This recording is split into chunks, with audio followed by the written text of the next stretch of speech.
Wake up, America. Can if they step up and do it. And that's what we need. We're in crisis right now, Lou. The only way that we're going to collapse is because of an internal threat. Government consists in taking as much money as possible from one class of citizens and giving it to another class. You've reached the office of Dr. Randy Arrington. Please have a seat, and the doctor will be with you in just a moment.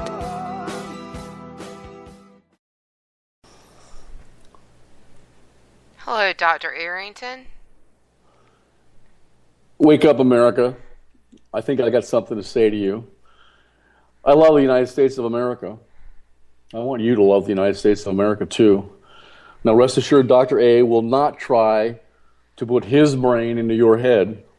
I will, however, motivate you to think and to use the analytical part of your brain that very few people want to use.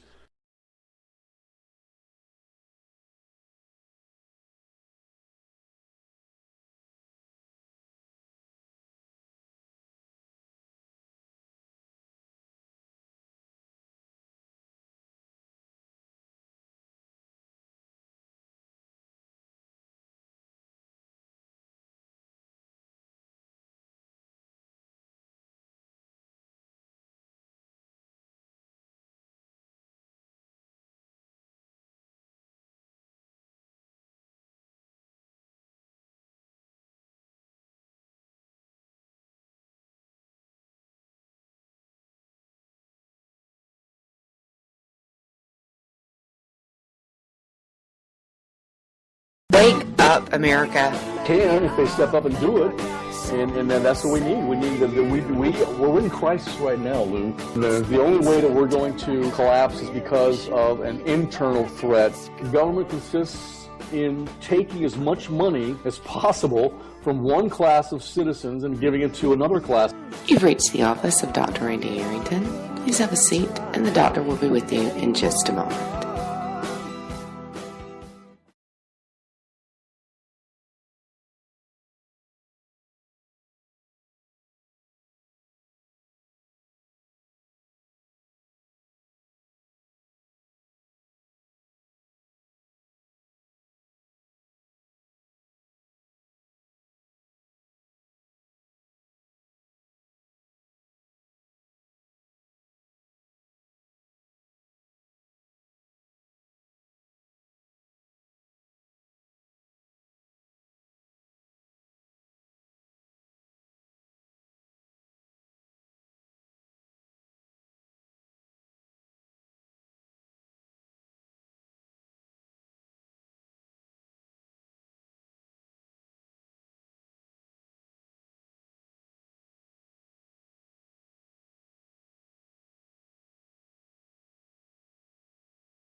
American Constitution, as Benjamin Franklin slowly walked away from the Philadelphia Convention Hall back in 1787, a woman anxiously approached him and posed a provocative question.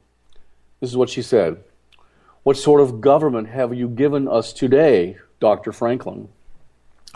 Now, fully understanding the inherent threat to liberty caused by political parties, interest groups, power-hungry politicians, and the unrestrained growth of federal government, Benjamin Franklin replied, "A republic, if you can keep it." In this regard, Thomas Jefferson, one of our founding fathers, second president of the United States. Is that true, Lou? Was he the second president of the United States? George Washington? No, Thomas Jefferson. I just said, in this regard, Thomas Jefferson. He was not the second president. Well, then challenge me on that. Who was the second? Who was the third? I believe the second was John Adams. Okay, so where was Jefferson in that pile? He was secretary of something. No, he was president of the United States, correct? Which one?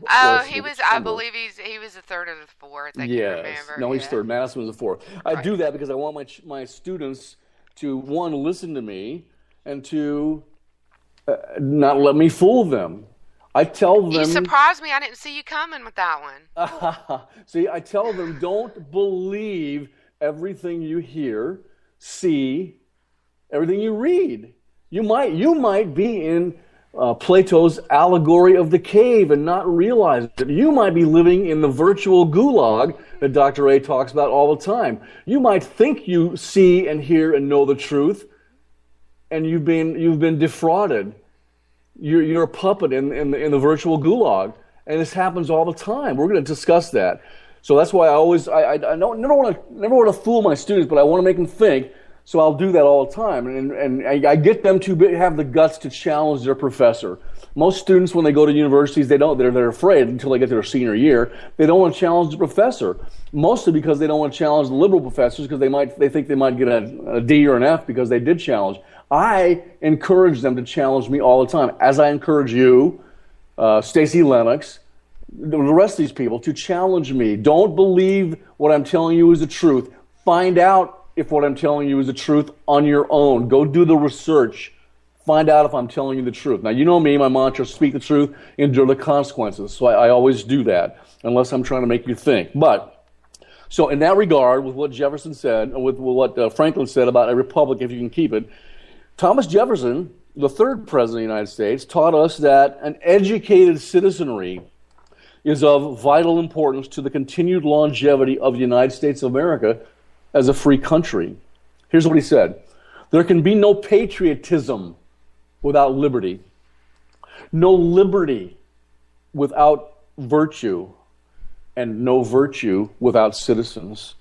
Create citizens, and you will have everything you need to construct a successful, free nation that will enjoy freedom and liberty in perpetuity. Without citizens, you will have nothing but debased slaves from the rulers of the state all the way down to the foundation level in society. What do you think about that, Lou? How are the rulers of the state slaves? Or are they slaves to the machine that They are props them slaves up? to the machine. They are slaves to power, Lou. They are so engrossed in power. We're going to talk about Mr. McConnell and Mr. Boehner and some of these other slaves to power, maybe in the second hour today. But they don't know it either, but they're in the virtual gulag as well. They're in Plato's allegory of the cave as well, because they have nowhere else to go. They have to perpetuate the lies and the fraud and the deceptions to prop themselves up. For them, power is not a means to an end. For them, power is the end. And they'll do, in a Machiavellian sense, Lou, they'll do almost anything they have to do to maintain their elite, so-called elite status and to maintain, perpetuate, and expand their political power. That's why I call them slaves as well. And that's what Jefferson was talking about. Now, I often argue that this schooling that Jefferson was mentioning, the schooling of our citizenry, it must be a proper, truthful, rational, conservative education, not the mind rape. Now, is that one of the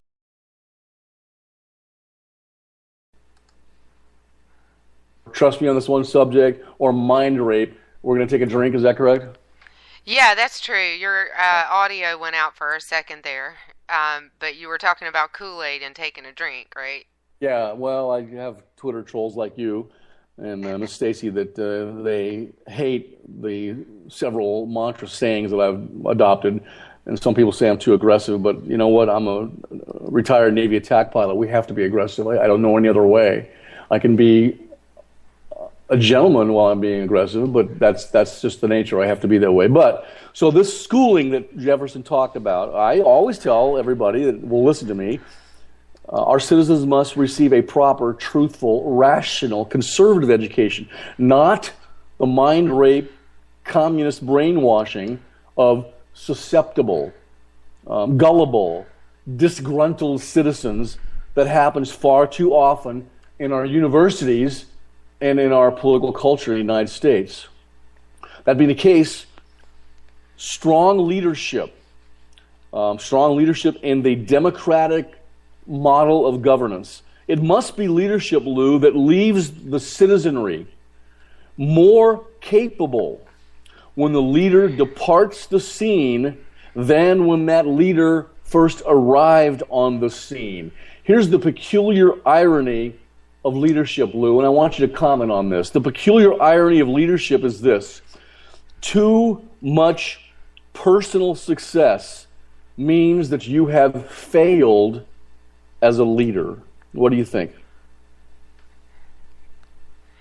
Too much personal success means that I have failed as a leader. Yeah. That's not true. Why? If I am Mitch McConnell and I get reelected time after time after time and I become a multi-gazillionaire, boy, that is personal success, don't you think? So we're talking just about politicians. No, well, too much, yes, exactly. I'm talking about a leader. I'm talking about any type of leader. If I'm a leader in the United States military, which I was for 20 years, too much personal success means I have failed as a leader. Here's why. A leader, and this is Dr. A's humble opinion, a leader not only solves problems, he or she likewise assists others around them in realizing their full potential as human beings. It's my job, one of my functions as a leader is to help you realize your goals, to help you mature as a human being, to help you become a success in your own right. That's part of a leader, not just self-centered personal success, which is what I was talking about earlier. If I'm self-centered and I have too much personal success, it's about me, me, me. Oh, by the way, did I mention me? It should not be just about me. It should be about me as a human being, caring about others in the leadership capacity that I'm fulfilling at the time and helping them to rise up and become leaders in their own right, become successful in their own right, and then we pay that forward. Does that make sense? It definitely does. You know, someone that I love that never said me or I and always said we and us is Ronald Reagan. Do you miss Ronald Reagan? Does Miss Stacy miss Ronald Reagan? I believe that she does. Do you miss Ronald Reagan living there in South Carolina? Where do you live? I forgot. Stop it. I live in. Stop it. There is a difference. I definitely miss Ronald Reagan. I don't think that I've, as a politician, you know, realize that Ronald Reagan, when he was in Hollywood, like most people in Hollywood, and I'm a Hollywood kind of guy too. I made a movie there, and I got lots of friends in Hollywood. My dad was in Hollywood for 34 years, so I've had the privilege. It's also a dichotomy of feelings of going on sound stages my whole life as a young man growing up, and then making Kerosene Cowboys, the novel, into a motion picture. You realize that Ronald Reagan was a Democrat in the beginning. Did you know that? Did I know that Ronald Reagan was a Democrat? Of course I knew that. Of course I knew that. I have a speech that goes back 50 years of his that I have to drop to trolls that remind me of that quite often. He was a Democrat for a little while. A lot of people were Democrats for a little while. Not everybody came out of the womb as conservatives like I did. Right. I understand that. I think that's fine. You sent that to me the other day. Thank you very much for doing that, forwarding it to me. And I have seen it many times before, and every time it's sent to me, I watch it again, and it is very powerful. You may not know this, but Dr. A himself, as a young man, and in the beginning as a young naval aviator, flying off the ships, aircraft carriers, was a Democrat until the USS Ranger, the carrier I was on at the time, during the Iranian hostage crisis under that nearly failed President Jimmy Carter, we were off the coast of Iran, the Gulf Straits of Hormuz and all that stuff there, for 181 days. At the time, that was the record. I'm not sure about now. That was the record for an aircraft carrier being at sea without a port call. 181 days during the Iranian hostage crisis. I think they had 56 or 57 Americans held hostage there in Iran.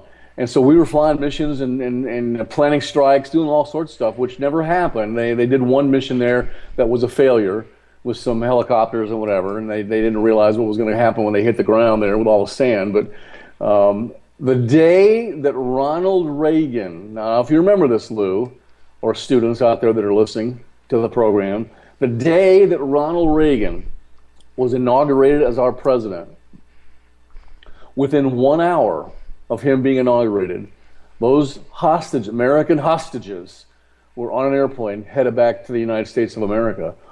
What that did for me was to convince me that the rest of the world, talking geopolitics, international relations, international security, that the rest of the world viewed a conservative Republican American president as somebody that would actually do what they said they were going to do and protect America's vital interests all over the world. Whereas the Democrats knew that they were pretty much full of horse hockey and they could get away with anything they wanted, even though the blowhard Democrat in the White House would huff and puff, claim to blow your house down, set lines in the sand, and then when you cross those red lines in the sand, like happened with Obama several times, do nothing but move the goalposts. So that told me right there that a Republican, true conservative Republican, as an American president, was highly respected and feared amongst our enemies and respected amongst our allies. That day, Lou, I became a conservative Republican. Now today, I'm a conservative. I still register with the Republican Party, but I'm a conservative first and Republican second. What do you think about that? I think that's fine. I think it's pretty obvious. We've got, I have two clips for you whenever you're ready for them. That kind of contrast the difference between the two parties very well. Grew up, I think that's fine. There's nothing wrong with that. I want to correct you. It's not fine. It is so fine.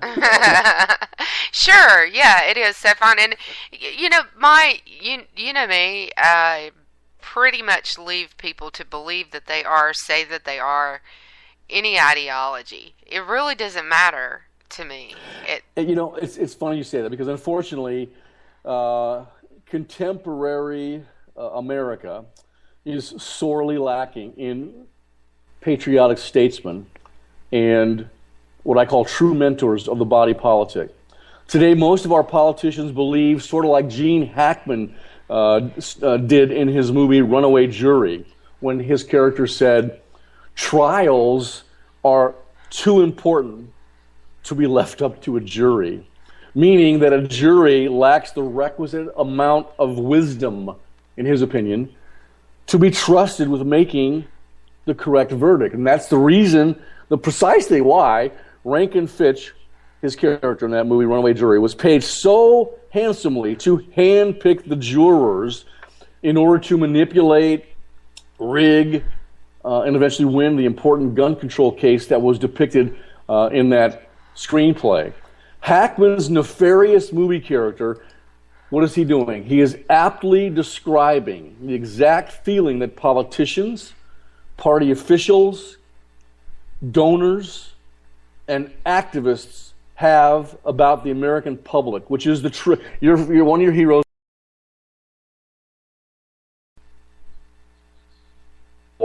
of power, and the ultimate jury inside of the political arena are the people.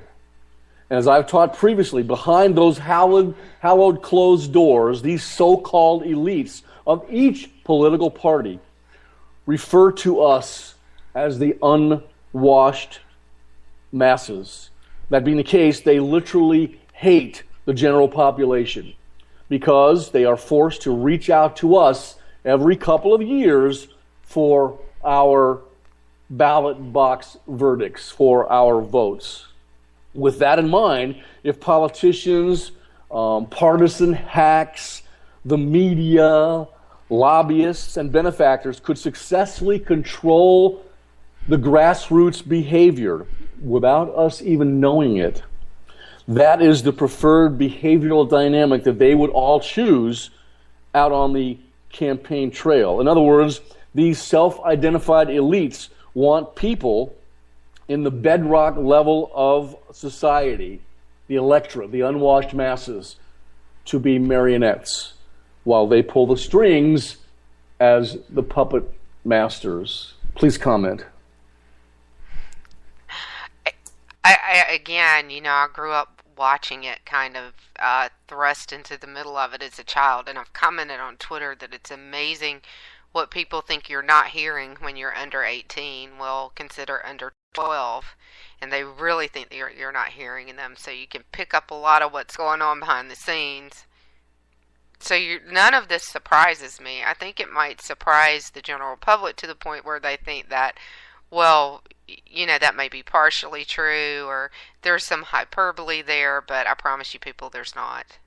It's absolutely true. We will, in the future, one of the shows in the future, we will talk about the allegory of the cave, Plato's allegory of the cave, how we are brainwashed, and what purpose we are brainwashed for, and that segues into Dr. A's virtual gulag. It's pretty much the same dynamic, and we'll talk about that in conjunction with the mind rape that's going on right now through the number one weapon of the cultural Marxists.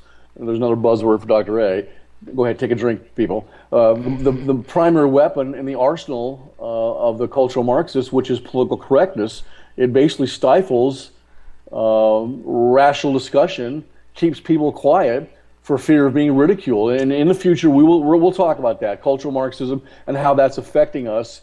Right along with things like Common Core. You talk about being under 12. These kids are inundated now with Common Core and the rest of this socialist tripe to believe certain things. And if you can get them early and start inculcating them with these lies, then you are basically creating the type of person, individual, citizen in society that you want to be ripe for a communist revolution. That's what's going on, Lou. I know I harp on that. I write on it all the time. I talk to anybody that will listen about this all the time.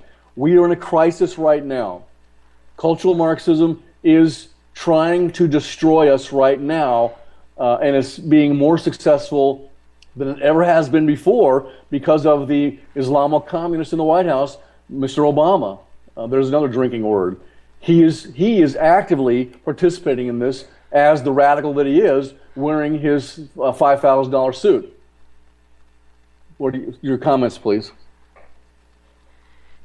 He's radical something. I think it's going to come up in our conversation later too, right? But there are plenty of people that truly believe this. He grew up that way. I think there's any number of things that he can be. I think what we can look at his actions and see for sure, without any doubt, is that he hates America. First and foremost, our military. So whatever it is behind that's driving that, I think that your theory on it is as good as anybody's. He's an Islamo-communist. We'll talk about what's happening to our military as well at the hands of Barack Obama. I have a son in the Army. He's a captain in the Army. He's been to the war twice. So it affects me on a personal level, not just because I'm a retired naval aviator and have great love and respect and honor for our military, but because I have a son that has gone on this war twice, was getting ready to go for a third time when he got word from Obama that he wasn't going to go back to Afghanistan.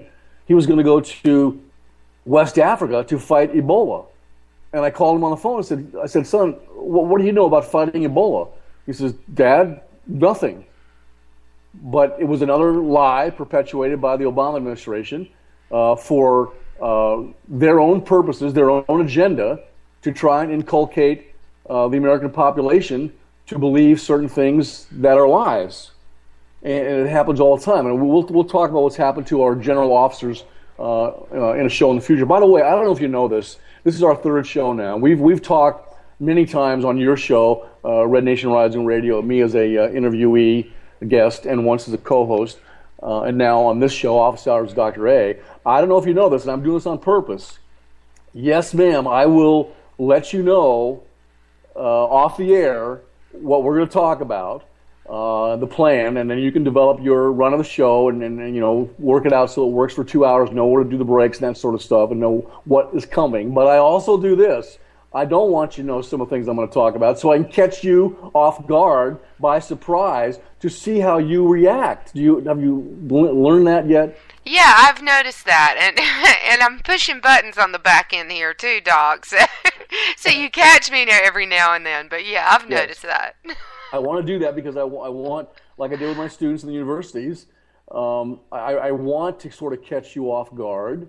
They have a syllabus. They know what we're going to talk about. They know what the last lecture was about. We come in, and I might just change it up to catch them off guard. Why do I do that? Because I want to motivate you, to compel you, to force you to think and use that beautiful part of your brain, Lou, and every other human being out there has one of these beautiful parts of their brain, the analytical part of their brain. And again, that nobody wants to use because it requires effort and work. A lot of them, nothing is universal. I can say that every Muslim is a terrorist, either want to engage in hard terrorism or soft terrorism, hard kills or soft kills. And that wouldn't be true. It might be predominantly true, but I'm sure there's some great people out there that happen to believe in the Muslim faith, which my thought about Islam. I'll tell you that later if you want to know. I don't even think it's religion of war, but there's some great people out there. There's also some knuckleheads in the Republican Party that consider themselves conservatives. Jim Lysak's wonderful creation of Red Nation Rising, I tell you this all the time, has been successfully infiltrated by people who are not conservatives and who do not have the best interests of the United States people and the continued longevity of our country as a free nation at heart. They don't have the best interest at heart. They have other interests that are more important to them. But they're there, and they've infiltrated, and you got to watch out because they might turn on you, like many of them have turned on me, and become your nemesis, your trolls on both Facebook and Twitter and whatever other social media you want to talk about. Do you think this is a good time for a break, or what? It's a great time for a break. I was about to say, with that lovely thought, as true as it is, because I know that it's true. Let's take a quick break and listen to a little motivational from Sheriff Clark, because I love this clip. We'll come back and compare some primary stuff as well. So we'll be back in 2 minutes.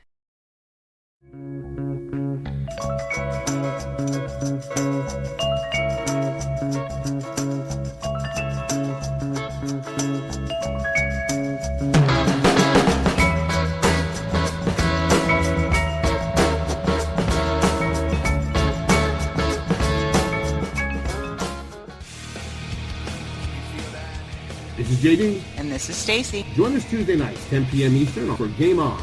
Remember, lock up the children and the old folks. Game On, the home of liberty-conservative conservatism.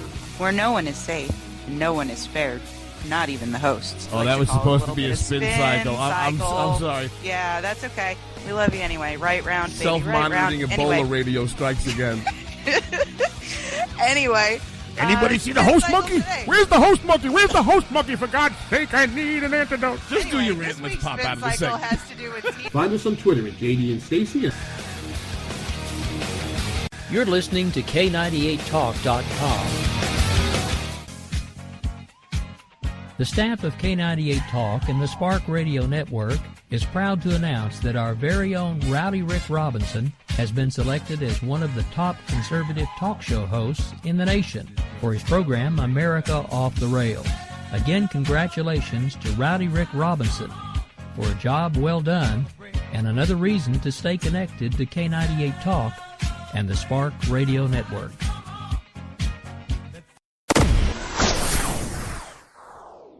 This group of tyrants wants to disarm us. They want to deny you and me our freedoms guaranteed under the Constitution of the United States. The right of the people to keep and bear arms shall not be infringed. Keep your hands off our guns, damn it. My fellow patriots, I've had it, and I'm tired of seeing the Second Amendment treated like the bastard child of the Bill of Rights. all of you have to know that defending freedom is going to be a fight that has no end. And if you're going to stand with me, you can't be afraid to get your knuckles bloody. If you're going to stand with me, you have to be willing to resist any attempt by government to disarm law-abiding people by fighting with the ferociousness of a junkyard dog. Thank you. God bless you, and may God continue to bless the United States of America. Thank you very much.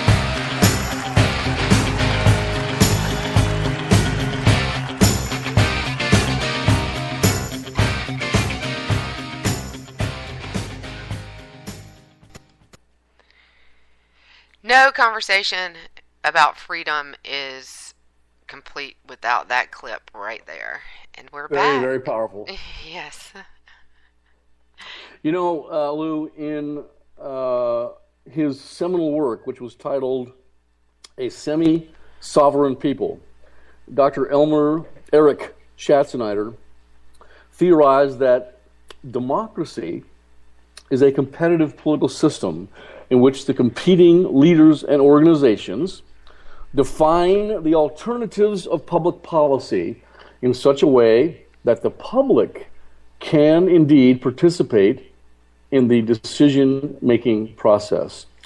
These alternatives of public policy, for Dr. Schatzeneider, are the conflicts that have made it onto the final agenda from a list of potential conflicts that is always quite large in every free society.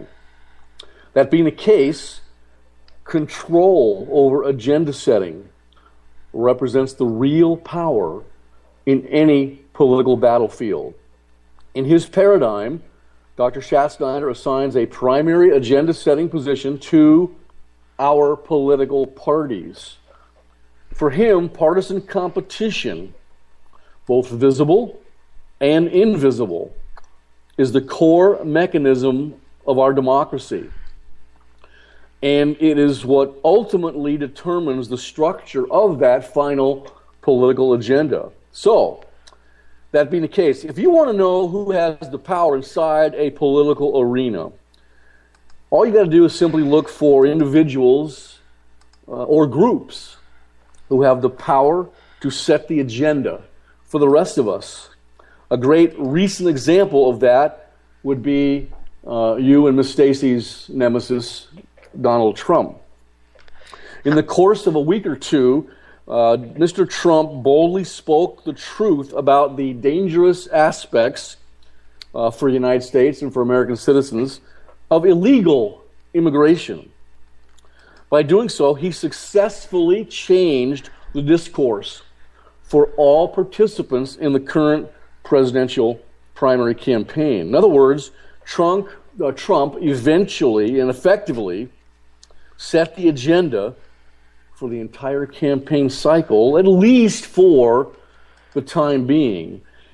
His actions mean that every candidate will be compelled to give real answers to questions that he has dragged, kicking and screaming, to the political roundtable about hot-button issues, topics that they would rather avoid or merely give their usual softball deflective responses to. Of course, Trump is now being forced to endure the inevitable consequences that I always have to endure for having the courage to speak the truth while other agenda setters are scrambling to divert public attention away from his revealing divisive issue campaign platform. Remember, political power brokers, the kingmakers, if you will, in America, don't really care who votes. They don't really care who casts a ballot come election time at the polls. They don't care as long as they predetermine the choices we have to select from. Thus, that limits the possible outcomes beforehand. With that in mind, we must never forget what Edmund Burke taught us. Now, Edmund Burke is recognized as the father of modern conservatism. Did you know that, Lou? Yeah, I knew that. I don't necessarily agree with it, but whatever. He's a Russian, right, Edmund Burke? No, I don't think so. Scottish. This is what he said. In politics, hypocrisy and deception can afford to be grandiose in the promises made, for never intending to go beyond promise, it costs nothing but the disappointment of society and the false contrition of the politician. Now, the premise being laid, let's examine the presidential selection process in greater detail as an area of politics where so-called elitists set the agenda for the rest of us. Back in 1976, it was political scientist Arthur T. Hadley who introduced us to the term invisible primary.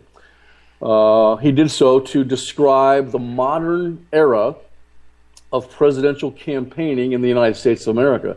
The invisible primary is the, how should I put this? It's the clandestine method by which partisan officials, candidates, elected members already in the government, political action committees, interest groups, the media, wealthy donors, and all of the issue activists out there, they attempt to reach sort of a joint accord as to which candidate they should support in the presidential nomination process. Behind the scenes, did you hear what I said? Behind the scenes, out of view of the public scrutiny and public eye, these various players engage in the invisible primary long before the beginning of the customary electoral cycle, and long before the traditional calendar of campaign events that starts occurring in the primary. And again, to reiterate, they do this invisible primary without any input from us peons in the base, the mass, the electorate.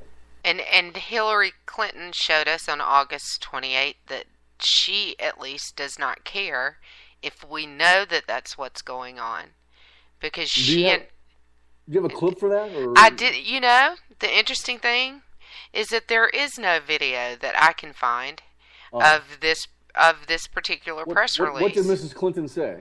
So Mrs. Clinton held a press conference to announce that she was shifting her campaign focus to focus more on the delegates, particularly superdelegates, that I'll let you explain, rather than going directly to the voters.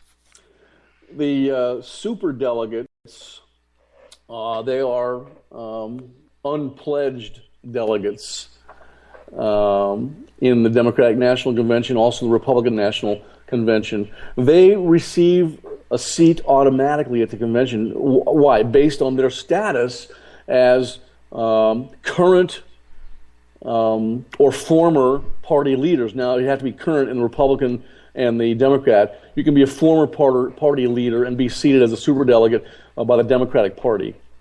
They are former elected officials or party leaders and state leaders and the deputy leaders.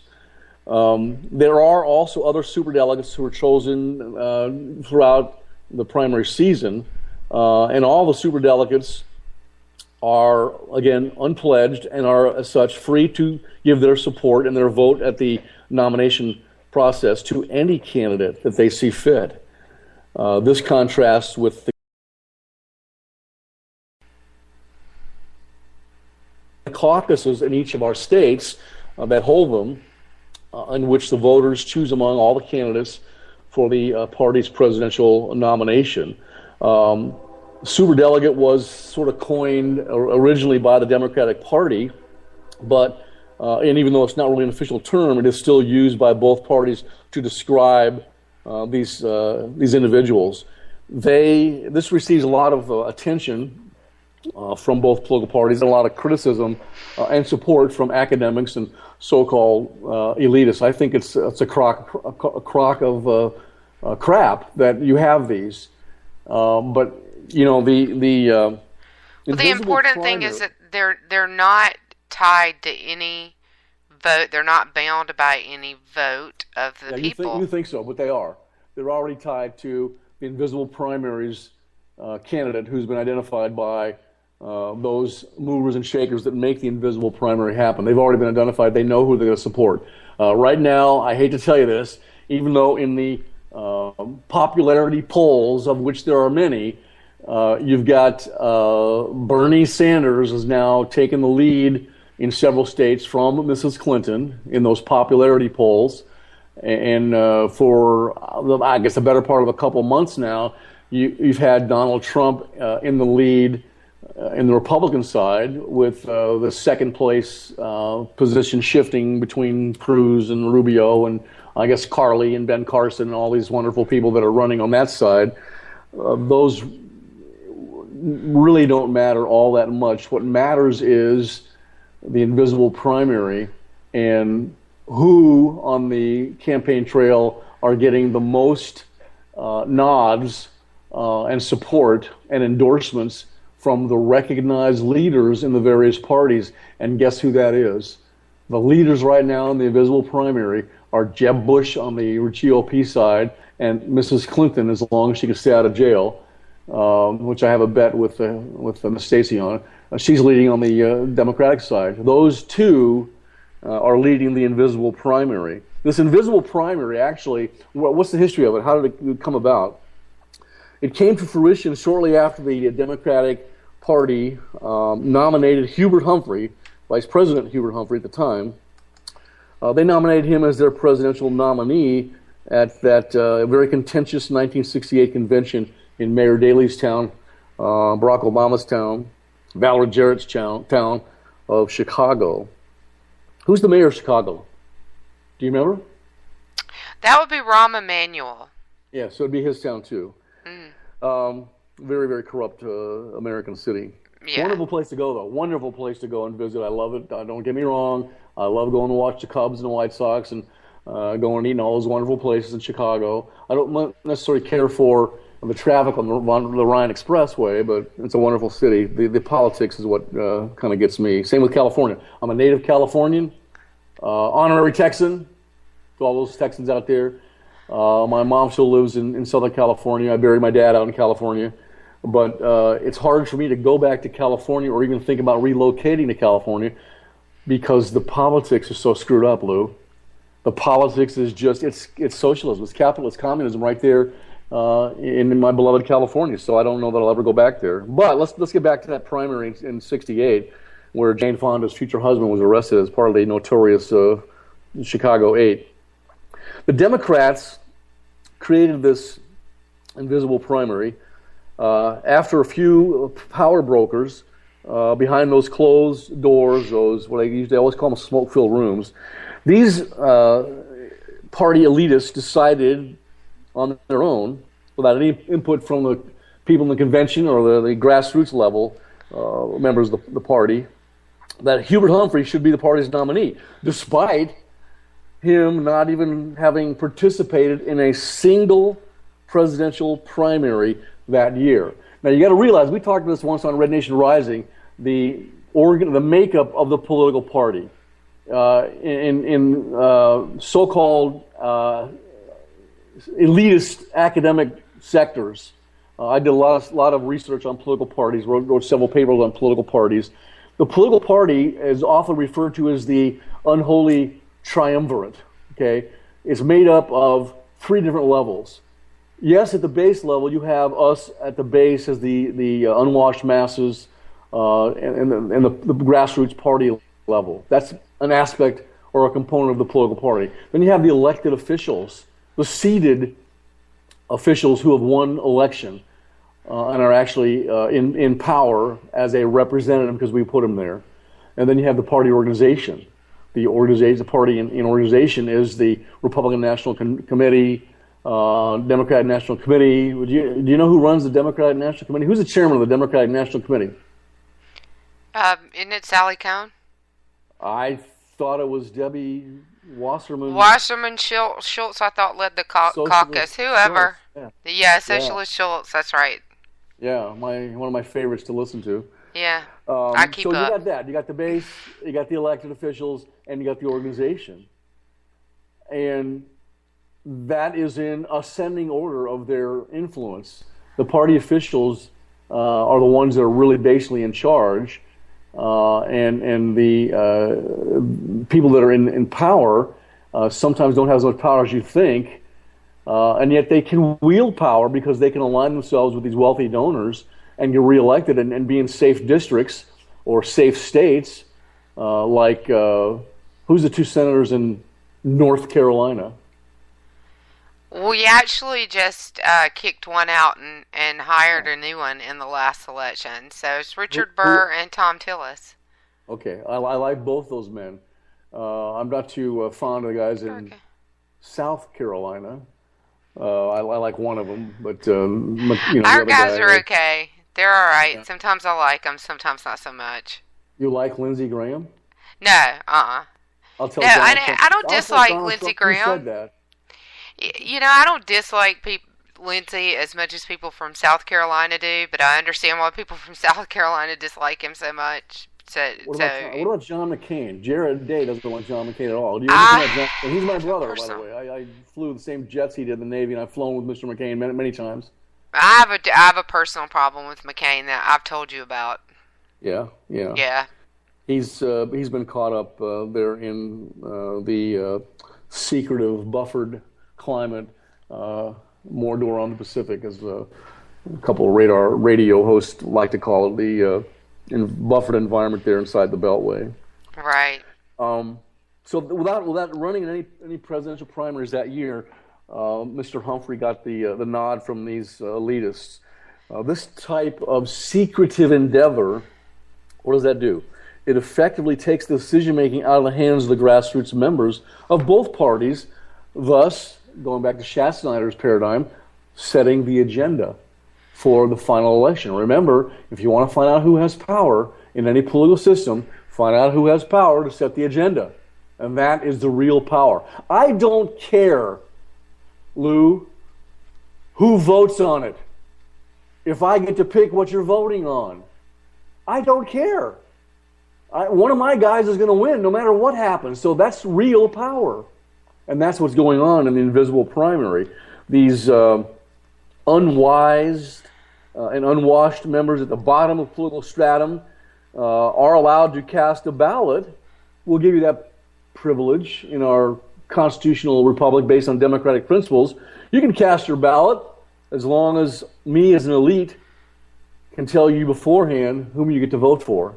That's real power. Now, up until 1968, that was the standard practice for both political parties. But then you have the debacle in the streets of Chicago and the chaos that happened both inside and outside of that arena that the DNC was holding their convention, which forced the Democrats to create what they call the McGovern-Fraser Commission to change the party rules. Party rules change all the time. In 1972, the rules of the game were basically changed to make winning a majority of delegates out on the presidential primary and presidential campaign caucus trail the new and improved nominating vehicle for candidates. But not a majority of the votes, a majority of the delegates. Yes, new and improved, Lou. That's like when I go buy my box of Wheaties at the grocery store, the Kroger, or the in Texas, the Piggly Wiggly, and I look at the box and it says, new and improved Wheaties. And I open the box and it's the same old Wheaties. Nothing's changed. Nothing should change because the Wheaties is great, but nothing changes. Just the exterior. So let's talk about that primary just a little bit, because I got a clip from that, and then I've got a comparison from 12 years later where something similar, or a little bit ssimilar, happened with the Republican Party. So Humphrey picked up a few votes in that primary. He may not have actually run, but he at least got some write-in votes. Right, correct. But Eugene McCarthy got millions of votes from the people in the primary. But at the convention, it was clear that the delegates were going to choose Humphrey anyway. And well, the delegates at that convention, to be perfectly honest with you, had the intention of voting for Bobby Kennedy. Of course, Sirhan took care of that. And that was just in June. That was not. It wasn't a long period of time before the convention actually happened. Correct. He got the second. I think it was the second most votes posthumously. Correct. Right. Correct. Yeah, but Eugene McCarthy won the popular vote in the primary. They had no intention, for whatever reason, for Eugene McCarthy to get anywhere near their nomination. Correct. But then a short 12 years later, Ronald Reagan is on the scene. He wins the popular vote. George H.W. Bush is in second place, but the delegates, many of them, some say most of them, really wanted Bush to be the nominee. But they gave in to the will of the people. Eventually, the winner of the invisible primary, nothing is universal, doesn't win the eventual nomination 100% of the time. I think in 2008, it was Mrs. Clinton, and she blew it. And then Barack Obama swept that rug from underneath her. She was the winner of the invisible primary, but the people stepped up and said, no, we're going to take this other guy. The same thing would happen with Reagan.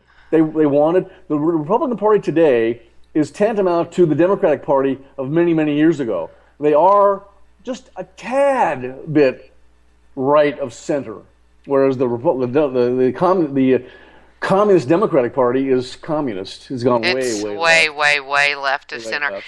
But the people are much more conservative than that, and the Republican space is much more conservative than that, and I don't know when they're going to get that. But let's listen to the contrast between what happened in '68 in Chicago versus what happened. And this clip is taken as a speaker is coming up to the microphone to speak.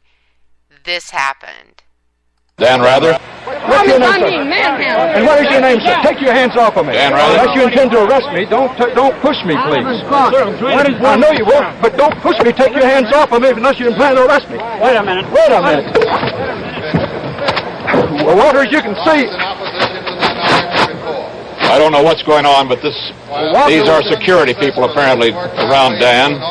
And obviously getting roughed up. We tried to talk to the man, and we got bodily pushed out of the way. This is the kind of thing that's been going on outside the hall. This is the first time we've had it happen inside the hall. I'm sorry to be out of breath, but somebody belted me in the stomach doing that. What happened is a Georgia delegate, at least he had a Georgia delegate sign on, was being hauled out of the hall. We tried to talk to him to see why, who he was, and what the situation was. And at that instant, the security people... well, as you can see, put me on the deck. I didn't do very well. I think we've got a bunch of thugs here. So Dan Rather thought they had a bunch of thugs there working security, but they were actually taking delegates out of the hall. I don't know if I even know why they were doing. They were escorting delegates out of the hall at the Democrat convention in 1968.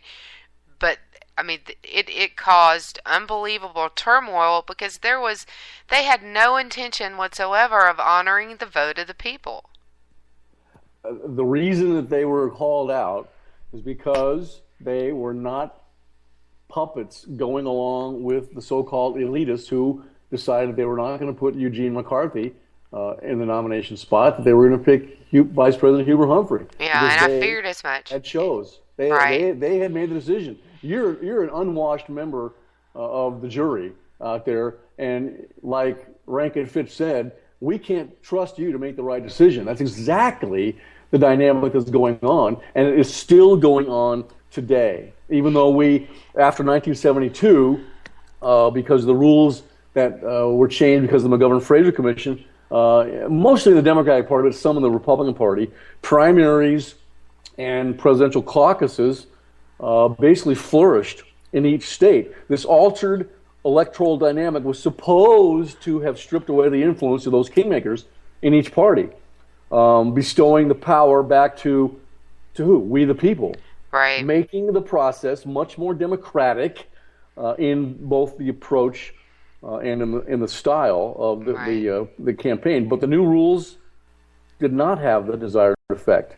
They only increased the influence of all the partisan elites that we mentioned above, discussed above, while allowing the common members of the electorate to merely think that their primary votes actually mattered.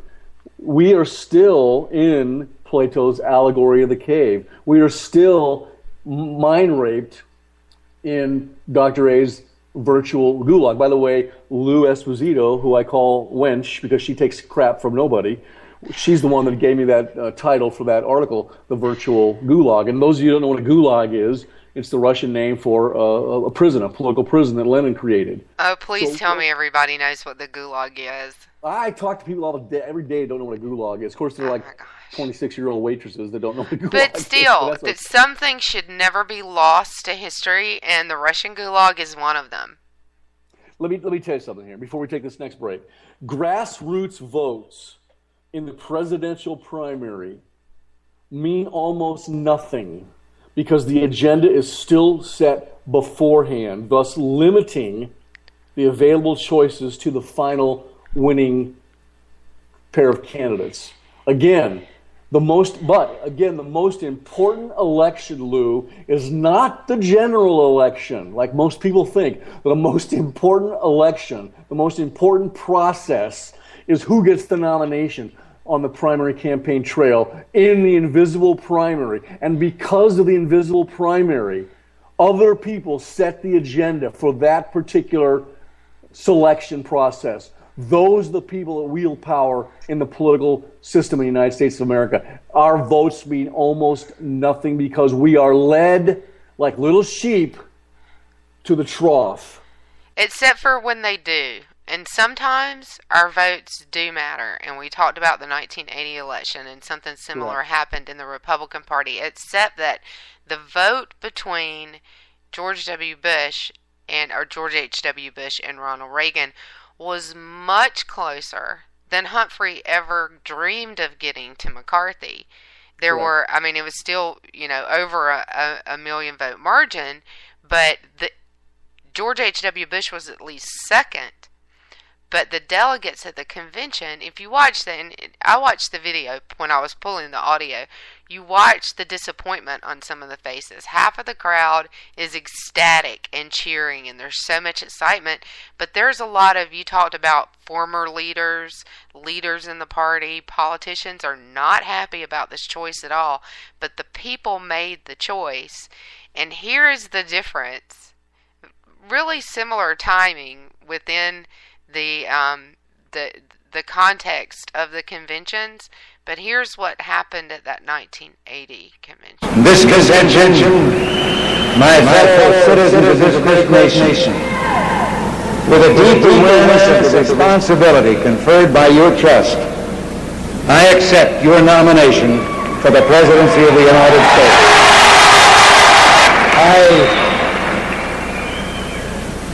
I do so with deep gratitude, and I think also I might interject on behalf of all of us our thanks to Detroit and the people of Michigan and of this city. And I thank you for your wholehearted response to my recommendation with regard to George Bush as the candidate for Vice President.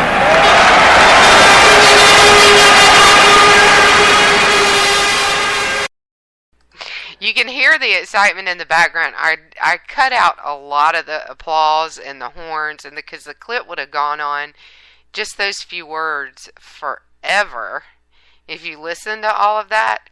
But the contrast in the discourse and the violence and the chaos when against the will of the people versus making the choice to go with the will of the people and bring people together instead. A great analysis of that. And, I don't know if people out there are listening to this radio show, but I miss Ronald Reagan. There's only one man I miss more than Ronald Reagan, and that's my father. But, that is a great example, we talked about this offline, of the people, the ultimate reservoir of power, rising up during that time frame and saying, all right, we've had it with you, elitist Republican leaders. We're picking this guy. Yes, he's a conservative. That's what we need. That's what we want. The pendulum has swung back to conservatism. We need that type of individual in the White House. And you know what? Even though Jeb is leading the invisible primer on the Republican side, the pendulum and the people might just be speaking loud and clear about Donald Trump. You know how I'm not in favor of any one of them just yet. I have not made up my mind. But I'm telling you right now, Donald Trump could win the nomination. I'm not saying he's going to. He could. Well, Reagan wasn't even on the radar at this point in the 1980 election. So Correct. It could be Donald Trump. It could be somebody that we're not even taking seriously yet. Exactly. It could be Ben Carson, who is people are kind of like, oh, we like him, but you never know. People grow. People grow on the campaign trail. You just never know. Any other man or woman more accomplished than Dr. Ben Carson. I don't think there's anybody on the planet that is more accomplished and articulate, obviously intellectual, than that man. Well, you certainly can't say he's not smart.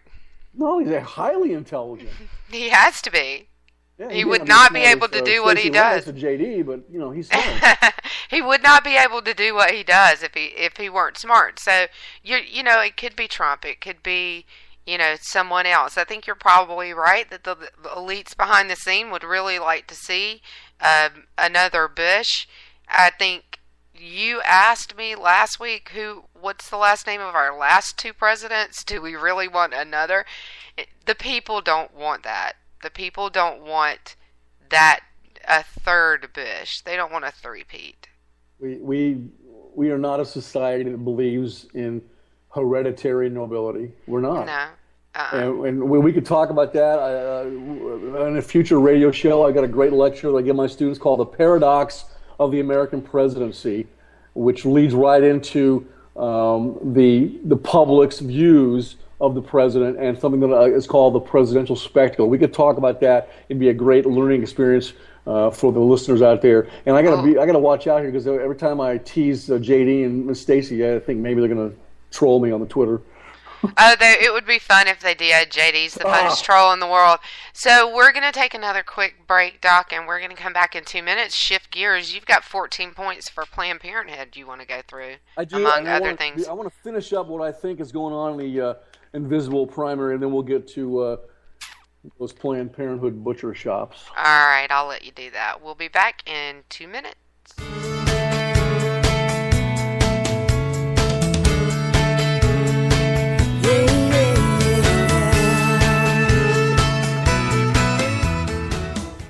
K98Talk.com, a leader in internet radio. So grab your seatbelts and take the ride of your life on K98Talk.com.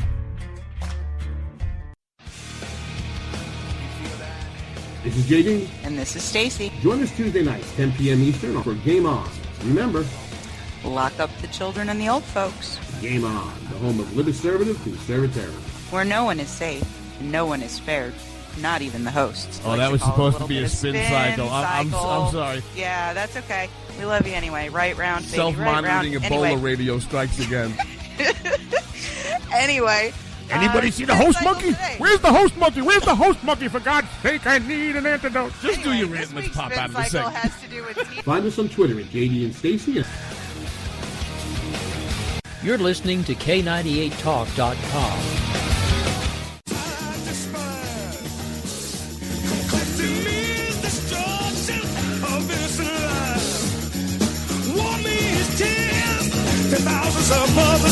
The internet will never be the same. You're listening to K98Talk.com. Good God, y'all. What is it good for? Absolutely. Let's get sad again.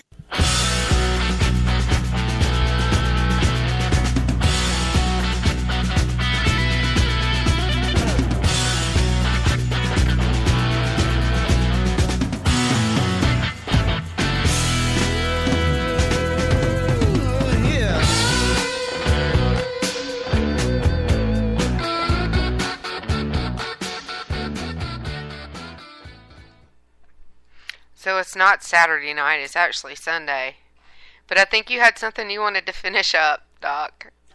Yes. By the way, before I get to that, can you believe this? We're only in the second week of the NFL season. Second week of the actual NFL season. And ESPN ran a story this morning with this headline. Tony Romo, MVP? Question mark. Are you kidding me? Who's doing the writing for ESPN? Can they come up with more appropriate stories than this? You've got to be kidding. 1 week into the season. I'm not a big Tony Romo fan. He's a wonderful, great quarterback, but come on, let's at least... That would actually be the third time that I've seen ESPN jump the shark just this week. Who's doing their writing? Let's get back to the invisible primary. Today in contemporary America, I mentioned this earlier, Jeb Bush, Mr. Bush, has the consummate backing of the most powerful Republicans. And it is Mrs. Clinton who has captivated the most influential Democrats in this invisible primary. Again, out of view of the public, their status as the alpha male and alpha female running at the front of the pack has been basically preordained by these elitists, so-called elitists, in both of our political parties. In Dr. A's humble opinion, it will take a few huge scandals and slip-ups for these two particular candidates to lose their front-runner footing in the invisible primary come November 2016, and probably a few more scandals and slip-ups to dethrone Mrs. Clinton. All of the other candidates, in my humble opinion, my analysis, are merely competing for name recognition, their own re-election, a possible spot on the final ticket as the VP running mate nominee, or for a political appointment in the new presidential administration. That's what they're doing. Watch, people, watch as the formal campaign unfolds to see where the bulk of the money, the bulk of the media attention, and partisan support is shelled out. Those activities will speak volumes to the unwashed masses about the existence of the invisible primary, because the decision has already been made for us in the back rooms of the Beltway, decided upon in secret by people whose names we never even hear. So here's my ultimate analysis. The decision-making agenda is indeed set for us by unnamed elites on a variety of issues in this country. It doesn't really matter who votes, as long as somebody else decides beforehand what your possible alternatives are. The United States of America is actually an oligarchy that self-identifies as a democratic constitutional republic. I've said this before, so I reiterate it. But most of us don't know this. In the United States, it's almost as if we, the people, retain our sovereignty so long as we do exactly what the elites would have us do. But never forget this: having access to the truth, the whole truth, and nothing but the truth. I'm talking about the real truth, Lou. And then boldly, courageously proclaiming it, that is powerful. As a political science professor, as a true conservative patriot of America, and as a naval aviator, warrior, poet, I will always stand up with courage and fight to save America from anyone who wishes to destroy our nation, and that means foreign threat or domestic threat. We must ignite a firestorm,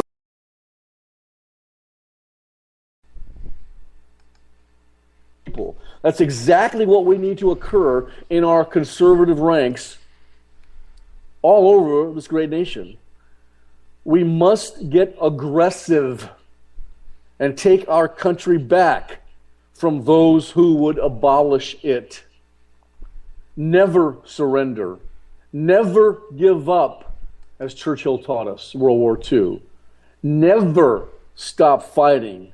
So, let freedom ring, God help us, go out there and speak the truth and endure the inevitable consequences. Your reaction to that? I think that was a great wrap-up, and I think that the one thing I would add is that, you just keep the 1980 primary in your mind and know that it can be done. They did not want Ronald Reagan, but we got him anyway. And it was the people that made it happen. Well, in retrospect, and even while it was happening, one of the greatest leaders that we've ever had to occupy the White House, 1600 Pennsylvania Avenue. I do that little experiment with my students all the time to name their top presidents.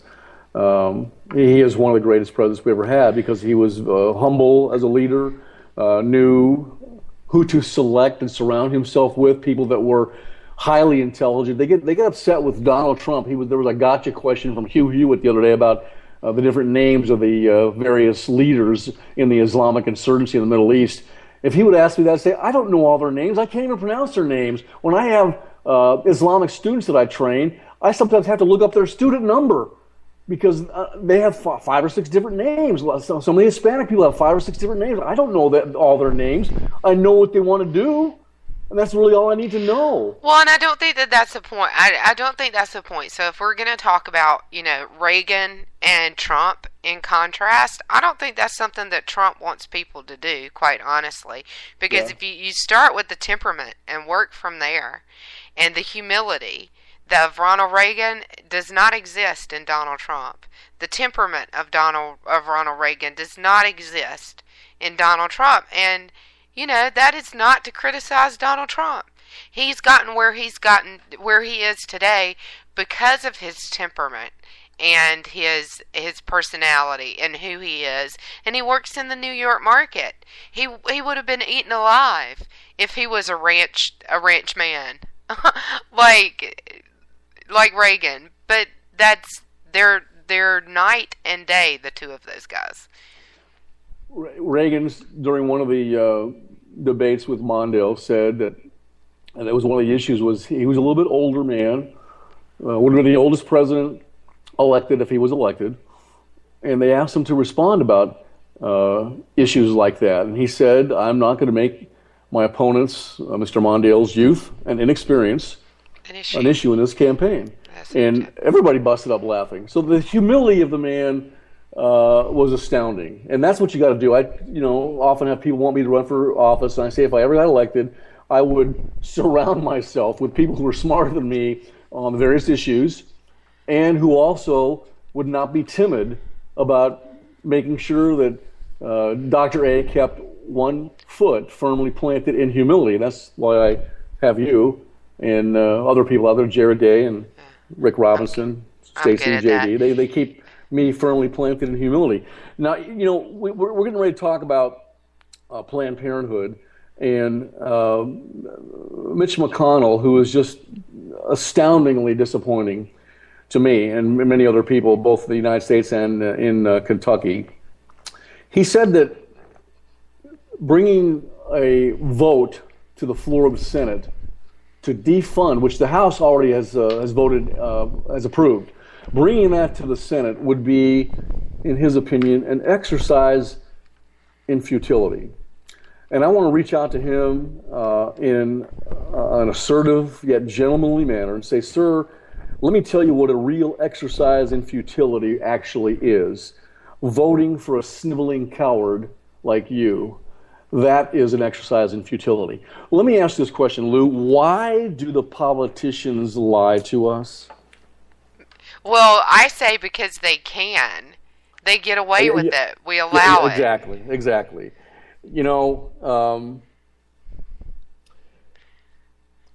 There are some things that are just too uncomfortable or unbearable to talk about. And one of those nearly unbearable things, in my humble opinion, is people who lie to your face. People that lie to your face over and over and over again, and they continue to lie to your face even when they know that you know they're lying. I told you, and I wrote an article about Mrs. Clinton. I asked my readers to answer the question, is Mrs. Clinton a sociopath or a pathological liar? The conclusion that most of the readers came to was she was simultaneously both a sociopath and a pathological liar. One of the quotes that I put in that article that gets lots of play is this: Mrs. Clinton, as a sociopath and a pathological liar, Mrs. Clinton cannot be cured by any known psychological, pharmaceutical, or beads and rattles remedy. She will lie until there is no more breath and life in her body. I think Barack Obama has been brought up that way as well.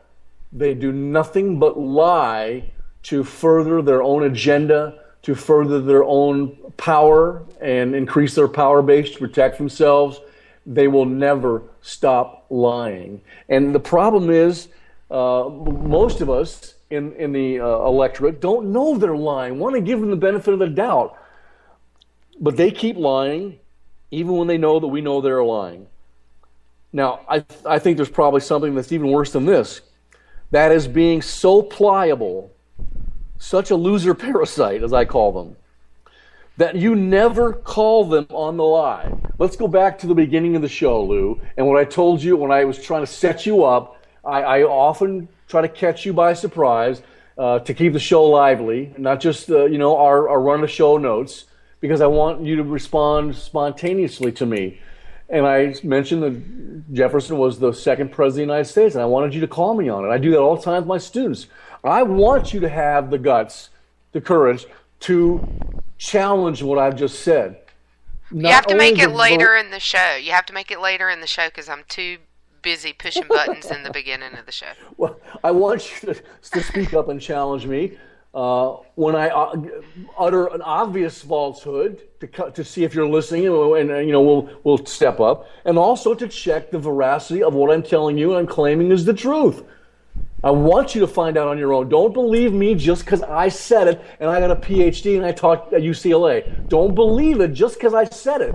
Write it down, take a note, and go find out for yourself. Do the research on your own to find out, he actually is telling me the truth. And he actually was teasing me when he said, Madison was the 9th president. Or Madison was the 16th president when it was actually Lincoln. None of that is true. Yeah. So you got these people out there that never call them on their lies. That's worse. Maybe it is because you never have taken the time to investigate their statements thoroughly enough to recognize the lie. Perhaps it's because you have heard that lie all your life because you're in the virtual gulag.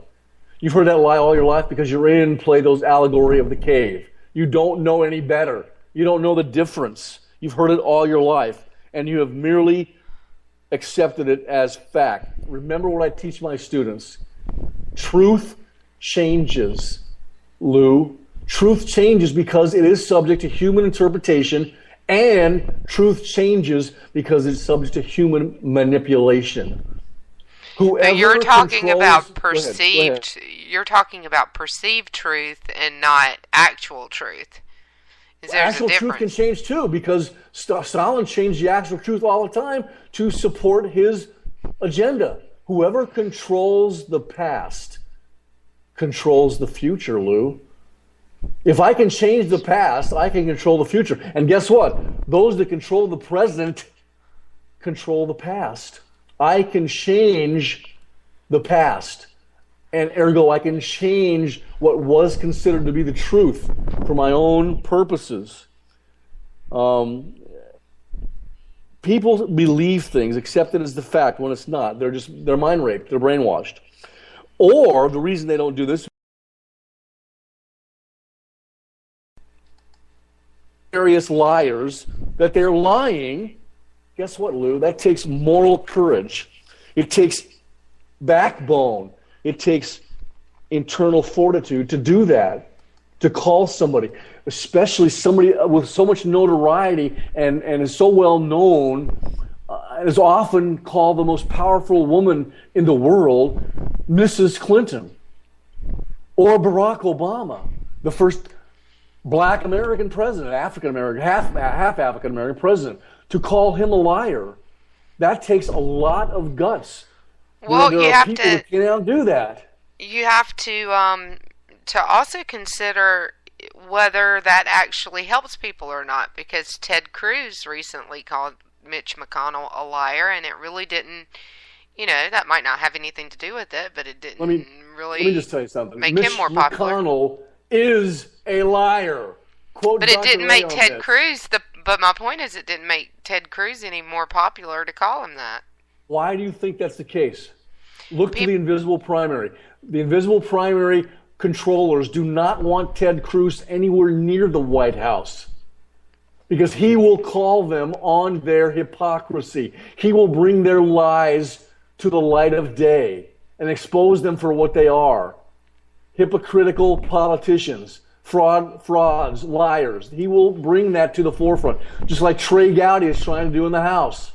They can't allow that. They have been either bribed or blackmailed, Lou. That's why they're going along with Obama. He is getting more of his agenda passed, which is a communist agenda, than with McConnell and Boehner at the helm, than when Pelosi and Reid were at the helm. He's getting more done with those two knuckleheads in the leadership position than he did before.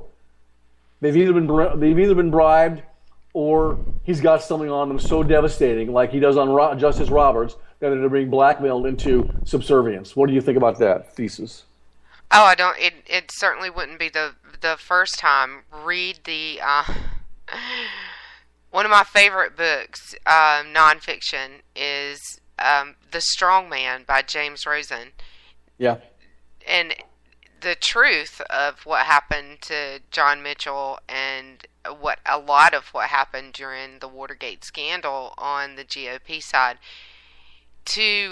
Most people think that when you say something like, well, what they've got on them, it's conspiracy theory, or it's a little bit out there, but it's not. But in general, the question that you asked, why do people not believe things? In order to believe something, you have to accept it.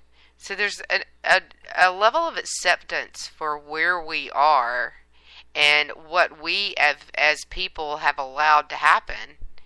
Exactly. I don't think people can accept the truth, so they'll never believe the truth. You can't handle the truth. That's what Jack Nicholson said. Yes. Lenin and Stalin, Adolf Hitler and his propaganda minister Joseph Goebbels, and all the totalitarians, the utopians, all the statists have often said this: a lie told and repeated often enough becomes the truth. This is the operational dictum of the elites of today, and they seem to be operating on that very, very component. From every mouthpiece and source, the lies are trumpeted over and over and over. From the classroom to the boardroom to the newsroom, from the debate to the campaign, from the courthouse to the Capitol, the lies go forth over and over again. Our elites appear to operate on principles gleaned from George Orwell's novel 1984, such as, and if all others accepted the lie, this comes from his novel, if all others accepted the lie which the party imposed, if all records told the same tale, then the lie passed into history as the truth. It became the truth. Who controls the past controls the future was the slogan in 1984. And who controls the present controls the past. These use words in the same fashions as Orwell's Ministry of Truth. They use these type of things. War is peace. Freedom is slavery. Ignorance is strength. Our elites, our dual-headed hydra, a party of power, seems to have adopted these guiding principles of Orwell's party. The party seeks power today, Lou, for entirely its own sake. They're not interested in the good of others. They're interested in solely power. Power, again, is not a means to an end For them, power is the end in and of itself. Not power over things, but power over men and women. In our world, there will be no emotions except fear, rage, triumph, and self-abasement. There will be no loyalty except loyalty toward the party. Again, this comes from Orwell's 1984. No loyalty except loyalty to the party. There will be no love except love of Big Brother, Uncle Joe Stalin, Uncle Adolf, Heil Hitler. Crazy Uncle Joe Biden. At every moment, and Uncle Joe, yeah. No, I don't love him. Always, at every moment, I feel sorry for him. Always, at every moment, there will be the thrill of victory, the sensation of trampling on an enemy who is helpless. If you want a picture of the future, imagine this. Imagine a boot stamping on a human face forever. Every candidate and commentator, whenever they refer to, let's use the example of illegal immigration today, they base their statements on the figure 11 million illegals. By the way, I know it's 40 million and more. 11 million is the figure that's bandied about since 2005. Whether these pundits are talking against them or for them, 11 million is the agreed upon figure for everybody. Listen to the news. Read the newspapers. Tune in to the endless campaign commercials. Listen to a lecture in a public classroom. And this is the number you will hear every single day, all day, and twice at least on Sunday. It might be 11 million living in the shadows. It might be 11 million who need to be deported. It might be 11 million who are doing the jobs that Americans just won't do. Whatever the context, it's always the same number, Lou, 11 million. So no matter how the world seems to have changed around us, that number seems to have magically leveled off at 11 million. War is peace. Freedom is slavery. Ignorance is strength. The interesting thing about that number is, again, Lou, that it hasn't changed since 2005. And even then, so-called experts on accounting and counting, the uncountable thought there could be as many as 20 million. Again, I know it's 40 million or more. Let me ask this question. Have people stopped counting the illegals? Does the Immigration Service run the country with such efficiency that today the security guards at overcrowded places like Walmart, do they run it as well as that? No. No, something is happening here, Lou. We are being told a lie. Maybe they're using... It's 11 million. Yeah, maybe they're using Common Core math. Common Core math is such a joke. Here's some other lies that we're being fed while living in Dr. A's virtual gulag, while being strapped down inside of Plato's allegory of the cave. Women are a minority. Illegal immigrants only take the jobs Americans won't do. The national debt is sustainable. There's no inflation. Unemployment is blank percent, whatever percent that might be. That's another lie. Yeah. The Supreme Court issues laws that are settled. Really? The Jim Crow laws, they were settled too, right?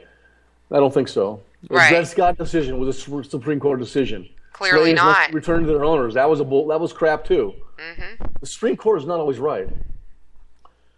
How long we will sit silent as the silent majority, how long will we sit silent as we are continually fed these lies from the politicians, from the media, from the so-called elites? What happens if we sit for too long? We eventually tune them out, or we come to act as if we are spoon-fed the truth, and it's actually the truth. Isn't that day passed already?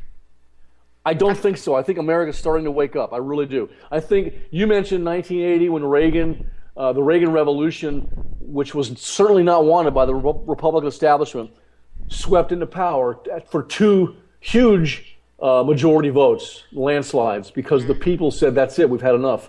We've had enough of these Jimmy Carters. We've had enough of these milquetoast Republicans who get in there and promise have these phony votes, these show votes, to be able to say, well, it's time for me for running. And on this date, I voted against Obamacare. But the vote meant nothing, sir. People don't know that, Lou. They're show votes. They don't mean squat. But they can say to their constituents, on this date, I voted against Obamacare, but then I voted for it on the next election. See, the next 5 times. They don't the real vote. They voted for it. Right. That's what's going on, Lou. And I think people, to your point, are becoming more and more aware of that because, for a lot of reasons. But my fear is that it's not a Reagan awakening that we're having, because the Reagan awakening was very positive. And my fear is that a lot of this is coming from a very dark, negative place. I think you're right. And either way, these so-called elites win. You know why? Because today, we the people are forced to pay taxes, higher taxes, to go out and hire teachers to indoctrinate our children with these communist lies. You want to take a break? I think it's probably about time for our last break, if you'd like to take it now. Okay. We come back, we'll talk a little bit more about the lies, then we'll get into what I think is going on with Planned Parenthood, those butcher shops that are called Planned Parenthood. All righty, then. We'll be right back. This is JD. And this is Stacy. Join us Tuesday nights, 10 p.m. Eastern, for Game On. Remember, lock up the children and the old folks. Game On, the home of liberty conservatism. Where no one is safe, and no one is spared, not even the hosts. Oh, that was supposed to be a spin cycle. I'm sorry. Yeah, that's okay. We love you anyway. Right round, baby. Self-monitoring right Ebola radio strikes again. Anyway.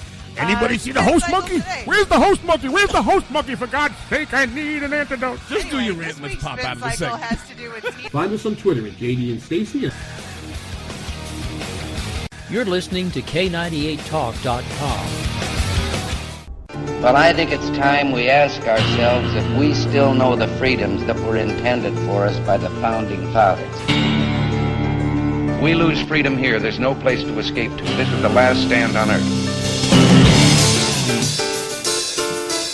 We are today facing a full-fledged constitutional crisis. The answer is not a monarch from 1600 Pennsylvania Avenue. Whether we believe in our capacity for self-government or whether we abandon the American Revolution and confess that a little intellectual elite in a far distant capital can plan our lives for us better than we can plan them ourselves. You and I are told increasingly we have to choose between a left or right. Well, I'd like to suggest there is no such thing as a left or right. There's only an up or down.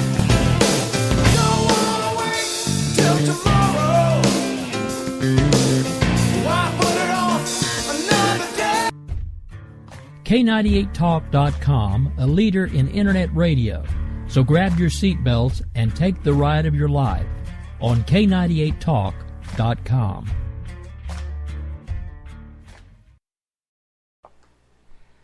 So I had to get a little Reagan and Ted Cruz in there since we were talking about them. I like it. Let's get back to basics. We all know that the truth is the truth, and that non-truth is a lie. Yet, because of the number one tactic of the cultural Marxists that is pervasive today in the United States, political correctness, because of political correctness, peer pressure, and the so-called uniformity of the media megaphone that's out there that's bombarding us, we know that some of these truths must never be spoken in public, and some lies are repeated over and over and over. Freedom is the freedom to say that 2 + 2 makes 4.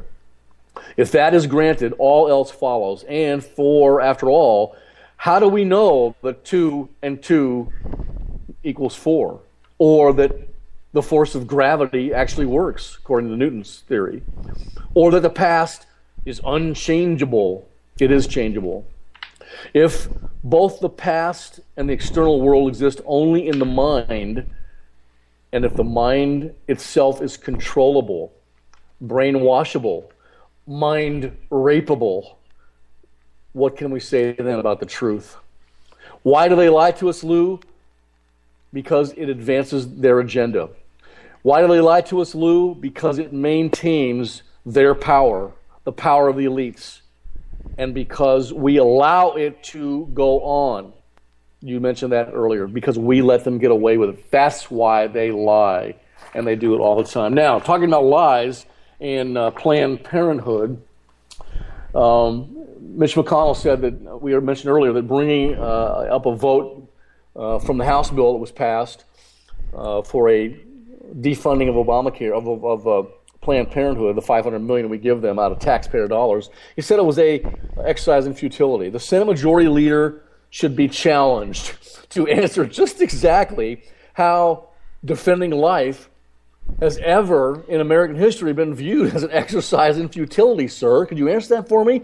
People should be shocked at such callous disregard for human life. Who amongst us would expect an elected representative to be so indifferent to majority public opinion and the rule of law that he would make such an outrageous statement on the Senate floor that it is an exercise in futility to even allow the Senate to vote on whether or not we should continue the appropriation of taxpayer dollars, $500 million a year, to Planned Parenthood. Now, here's what I found. Go ahead. He's the majority leader. He's the Senate Majority Leader. How can the majority leader... He controls the agenda. He controls what's brought to Congress, brought to the floor. Yet to him, it's an exercise in futility to do what the people obviously want him to do. He's a sniveling coward. I would tell him that to his face and look him right in the eye. Here's another Dr. But useless on top of it. Well, don't ever trust a man or a woman who will not look you in the eye when they talk to you. Don't ever trust them. I'd look him right in the eye and stand up right next to him and say, "Sir, with all due respect, you are a sniveling coward. And in my humble opinion, you should resign immediately." He probably wouldn't like me after that. Well, they don't. They never resign. They never give up their incumbency.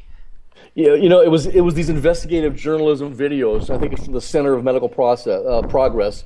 Mm-hmm. They show the enormity, the magnitude of the Planned Parenthood's abortion business, to the near exclusion of all other so-called women's health services.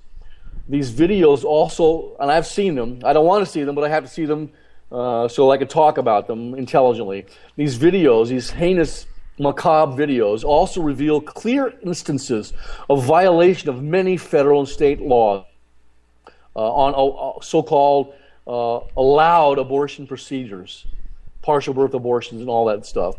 The handling of human organs, and the trafficking, Lou, like drugs, for profit in human body parts. Here's what I found out about, and I want our listeners to consider these facts. First, Planned Parenthood is not, let me repeat that, not women's health. More than 94% of Planned Parenthood's business revenue is from abortion services, which are primarily targeted to minority babies, meaning Black and Hispanic women. Just in case someone missed it, you said 94%. 94% is which about only leaves abortion. 6% to do anything else, including testing people for being pregnant. Right, and that Miss America contestant was asked a question about Planned Parenthood and the defunding, and she said, "Well, we can't do that. Where would women get their mammograms?" Listen up, folks. Listen to Dr. A, and trust me on this one subject. Planned Parenthood does not do mammograms. They do abortions, and then they sell the baby parts for profit. Got it? Is there anything unclear about what I just told you? Lou? I'm absolutely clear. Okay. I'm 100% clear. I got to make Stacy and JD clear on this. I'm not sure they... Oh, no, they're clear. Okay. Secondly, more than half of Planned Parenthood's budget comes from we, the taxpayers, the majority of whom do not support abortion, especially late-term killing of viable little babies. I saw the video where the little baby was on the table, partial birth abortion, was living, was kicking, was heart beating. They kept It disgusted me, but I had to watch it so I could talk about it. 3, Planned Parenthood has a profitable business selling these human organs. I just mentioned that. They sell them in violation of federal law against the trafficking in human organs. That's 3rd. 4th, Planned Parenthood does not involve the fathers in the decision that women make to abort their baby, even though every baby is created by both a man and a woman. It's her choice. I used to do a little experiment with my students where I talked about, I picked a couple of kids out, some students out, a guy and a gal, and I said, okay, let's just do a scenario here. These two, and I tried not to be a college student, but sometimes I use their lingo, and I picked these students out, and I got 200 kids in the class there at UCLA or Tulane, wherever, and I say, okay, John and Sally here, they hook up. Of course, the college students know what that term hook up means. I'm not sure you do, but they hook up. And Sally gets pregnant. And Sally decides that she wants to keep that baby. But John doesn't want to keep that baby. When that baby is born, and John's long gone, are the courts going to force John to pay child support for that baby? Absolutely. And then I ask, how many of you agree with that decision? And they raise their hands, they lower their hands, and I ask them, well, why do you believe that? Why do you think that's right? That's wrong. He didn't want that child. And so we discuss that for 20 minutes or so. And then I say, let's change that around. John and Sally hook up, and Sally has a baby. She wants to have an abortion. John doesn't want to have an abortion. He wants that baby. Who wins? Whose choice is honored? And guess what, Lou? It's the guy's choice that every time the woman wins, she gets to abort that guy's baby. To me, that's wrong. Just as the opposite is wrong. Making the guy pay for child support or killing that baby when he wants that child. I went a step further. I said, let's say John is sterile, but she wants to have a baby. Let's say they're a lesbian couple. Let's go into the 21st century here. They're a lesbian couple. Sally and Sissy here are a lesbian couple. They want to have a baby, so they go to the local sperm bank, and they get Dr. A's sperm, and they have a baby, and they decide to go to court to make Dr. A pay child support for that baby. Will I be forced to pay child support for that baby? You bet I will. Is that right, Lou? Am I shocking you? Yeah, a little bit. I don't. Will you? Yes. You would? Wait. Well, let's step back for a second. I'm shocking you. One from Meredith College. I know. Well, it's a really good question, and you've kind of. I don't know if you've shocked me or if you've stumped me a little bit. It absolutely has happened. I don't just make this crap up. These actually happen, and there's case litigation to prove it, and judgments. I pull these right out of the headlines, and they might think I'm teasing and making it up, being hypothetical. No, they're absolutely true, Lou. Absolutely true. So I like playing. I get provocative with my students, hopefully with the listeners as well, and the readers of the stuff that I put out, because I want to make them think. So Planned Parenthood, number 4, doesn't involve the fathers. How about 5? In these undercover videos, Planned Parenthood staff members are heard admitting that clinics have only one product to offer a pregnant woman, that is abortion. There's no adoption discussions. There's no counseling that takes place. Abortion. And now they're even counseling them to wait a while until they have this abortion because they have better organs to sell on the open market. I'm disgusted by that. 6, Planned Parenthood does not provide holistic or comprehensive women's health care as they so often claim. It's not about women's health, Lou. In contrast, we have these clinics called Obria clinics. They are an inspiring role model of comprehensive care for both preventative screenings for women and pregnancy care, dedicated to exploring all the options available to help women make a rational choice. 8. Planned Parenthood staff and medical personnel are shown on multiple videos admitting that abortionists adjust abortion procedures to salvage body parts for sale on the open market. Higher bidder, more profit, in violation of federal laws governing abortion procedures. 9. Planned Parenthood is not, and you mentioned this offline, and we were talking earlier today, Planned Parenthood is not charity care for low-income women. The price of services varies in different areas of the country. In Tucson, in Arizona, in the Carolinas, they offer different prices for HIV testing, STD, IUDs, different prices for these so-called services. And they're sometimes at inflated cost. Number 10, Planned Parenthood does not provide, to reiterate, does not provide any mammogram services at its clinics. In fact, no Planned Parenthood clinic is even certified to provide mammography. Yet it is constantly stated that without taxpayer funding of Planned Parenthood, poor women would not have access to preventative care like mammograms. Lou, this is a total lie.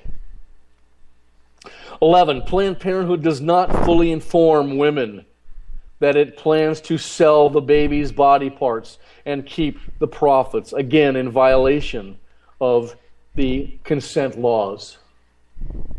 12. Planned Parenthood prevents women being shown an ultrasound of the baby prior to the abortion procedure, and in fact has fought vehemently in states across this nation to prevent such a requirement from being actually implemented by law. Contrast Planned Parenthood's opposition to ultrasound with OBRIA's policy of showing an ultrasound of the baby to all its clinics, all its clients coming into its clinics to discuss the possible options. Remember, it is routine in women's prenatal care for OBGYNs, those obstetricians, for the ultrasound to be done from the very beginning visits. I remember doing it with my wife all the times. Last but not least, Planned Parenthood does not disclose the well-known facts that many women suffer. Let me repeat. It does not disclose the well-known facts that many women suffer long-term adverse consequences of their abortion, including things like depression, hormone imbalances, and damage done to them during the procedure, and the scarring that can lead to future infertility. Lou, Planned Parenthood is a business with many revenue streams, in addition to donations. I believe, Dr. A's humble opinion, Planned Parenthood, and this is where I would beseech the Senate and the leader of the Senate, Planned Parenthood needs to be defunded now. Taxpayer funds should go to expanded services offered in our communities, in those health clinics in our communities that offer real, honest women's health care. I don't want to deny women health care. I don't want to deny women a choice, but they need to be informed to make that choice more adequately than they are right now, more appropriately than they are right now. Those responsible, in Dr. A's humble opinion, for these violations of federal statutes and state laws on abortion procedures and the selling of human organs need to be indicted and prosecuted and held appropriately accountable by our court system. Defending life and defending the rule of law is much more than an exercise in futility, Mr. McConnell. It is the core of who we are as Americans. Your comments, Lou? Yeah, my biggest thing is probably the last one. How did this... You talk about the narrative and the truth and changing the truth and changing the topic and telling a lie until it becomes the truth. this has become about women's health when it should be about prosecuting people for breaking the law. And I believe that this was a progress moving forward with releasing these videos, is that they are breaking the law. And for them to for us to be talking about women's health and defunding them when we should be talking about prosecuting them, really probably that's the core of the problem. Why are we not talking about exactly? Why are we not talking about from both sides? Don't talk about defunding them. Talk about prosecuting them. It's exactly what Mrs. Clinton did when they asked her to accept Carly Fiorina's challenge that she issued to both Mr. Obama and Mrs. Clinton. Fiorina said at the last debate, "I dare Barack Obama and Hillary Clinton to watch these videos." She was asked about that, and she completely deflected it. She went right on in. She didn't answer the question, went right on into women's health issues. What's more important about this, that, and she is a no-good liar who lives in the world of deception and fraud. I would look her in the eye and tell her that too, right straight to her face. Again, don't trust anybody that won't look you in the eye and talk to you. Now, before we go, I'm sure you have a few wrap-up things here, but the next show I want to discuss what we might talk about. I'm thinking about our next show doing the honest commencement address that I always give to my students the day before class ends. I think the listeners might get a great kick out of the honest commencement speech, so we might do that. Or if I finish this article that I'm working on right now, I call it Cave Dwellers, about Plato's allegory of the cave, which feeds into what we've been talking about, the lies that are being told and how we're kept in the dark, the virtual gulag, the mind rape. I might do that. I've got a good one called Courage, Cowardice, and the Wordsmiths that you might enjoy. And then we discussed earlier about the paradox of the American presidency and the presidential spectacle, which I would put right in with it's not only the spectacle of the actual sitting presidency, but also the spectacle of the campaign trail for president goes hand in hand with that. So there's about 5 different issues we could discuss next week when we get together for our weekly tryst on our radio show, Office Hours of Dr. Ray. I'll let you decide, but that was the little tease I'm throwing out to you. Well, just stay tuned, folks. All of those coming up at some point on Office Hours with Dr. Ray. I'm sure we'll get to all of them some week or another. By the way, I really, really enjoyed listening to you produce the show today with Stacey Lennox, and I think she had a guy named Beaker on there. I've seen him on some of the chat rooms on there, and I thought you guys had some really wonderful comments that were very informative, and if people actually listened to them, they would get educated. I listened to the entire show, and I also was cutting up in the romper room, which you guys call the chat room. I call it the romper room, because I like to, just like I did on Twitter the other day, I like to cut the seriousness and the ugliness that exists out there that we have to endure on a day-to-day basis, surely a weekly basis, with some levity. That's what I did a couple days ago, and you guys seem to have fun with that. Yes, so, we do have fun with that. We try to as much as possible because there are all sorts of types out there on Twitter. I just want to get, next time I see Stacey Lennox, when she buys me my dinner after Mrs. Clinton is indicted, I just want her to grab my face again like she did at the Red State gathering up in Atlanta, grab my face and tell me how many Twitter followers she has. I loved every second of it. I don't know if she was trying to tell you they were loyal, not how many of them there were, but just how loyal they were because they're so awesome. I love feisty women. That's why I call you the wench, because you're feisty and you don't put up with crap from anybody. Yes, we know, Doc. Not too many people can handle feisty women like Stacey and I, but you seem to be okay. Yeah, absolutely. So I do want to ask you one thing before you go, which is advice for the audience and everybody else. How do we turn kind of this anger and resentment? I remember, the 1980 elections, and going into that, there was as much anger, certainly, as there is now, if not more. But it was turned around somewhere along the way. I don't see a candidate really ready and willing to do that so much, but I feel like that's what we need. If we're going to have a Reagan awakening, we really need another Reagan to do it. Well, I think besides the 1980 uprising of the grassroots level, which is what swept Ronald Reagan and his conservatism into the White House for 8 years, and probably kept George H.W. Bush in check for the 4 years that he was there, like a third Reagan term. Yeah. Another good example would be Jim Lysak and the Red Nation Rising upbringing. It started with a tweet or two, and it's grown into this grassroots movement. This huge, and Jared is involved with that. You're involved with that, and it's growing steadily. Maybe not by leaps and bounds, but steadily growing, getting bigger and bigger.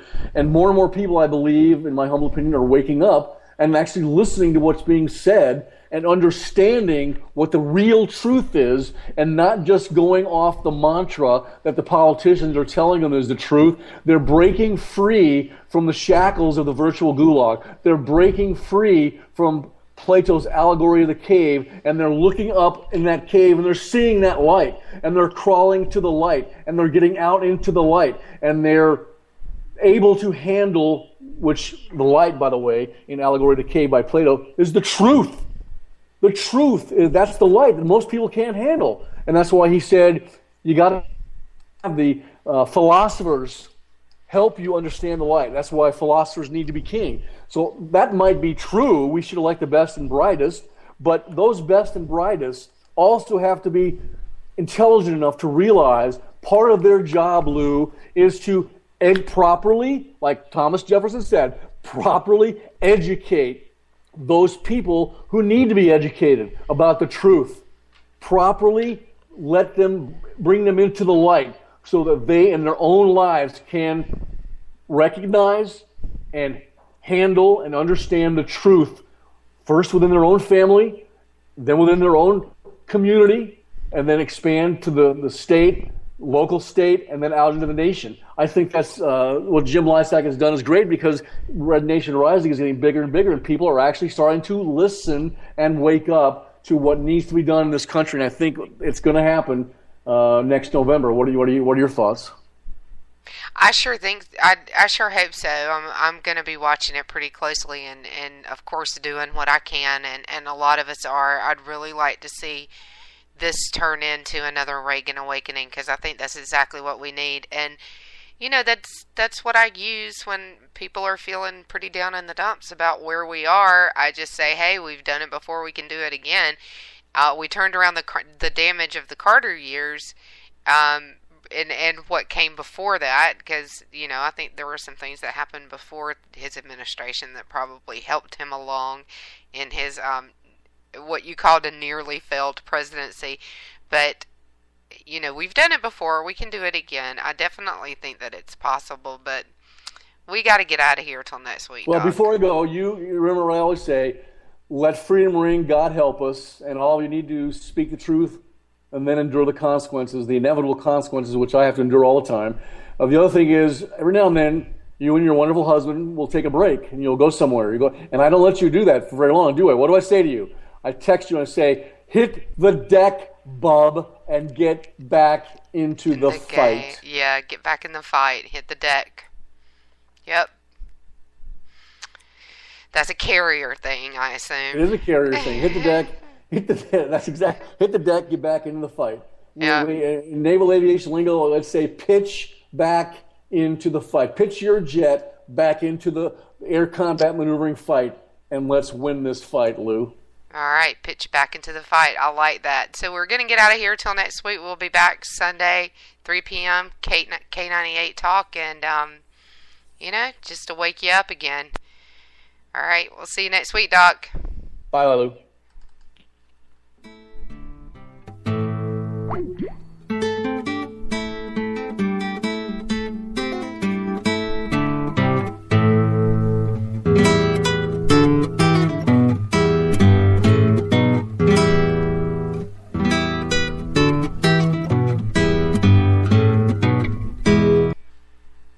When our water heater broke down last month, it was a nightmare. It took 5 hours for the plumber to show up, and he charged us a couple of $100 just to come out. Then it cost another $1,800 to put in the new water heater. By the time it was all said and done, I felt like I'd been taken. But what else could I do? The smartest thing you can do is get a home warranty from American Residential Warranty. Their home warranties paid to repair or replace all your major appliances when they break. And they will break. And at the worst possible time. Call American Residential Warranty right now for free information on home warranties starting at just pennies a day. Don't wait for your refrigerator to stop running or your ceiling fans to stop turning. Call American Residential Warranty right now. Ask how you can save up to 50% on washer and dryer coverage. Just call 1-800-513-6154. That's 1-800-513-6154. Again, 1-800-513-6154. Call now.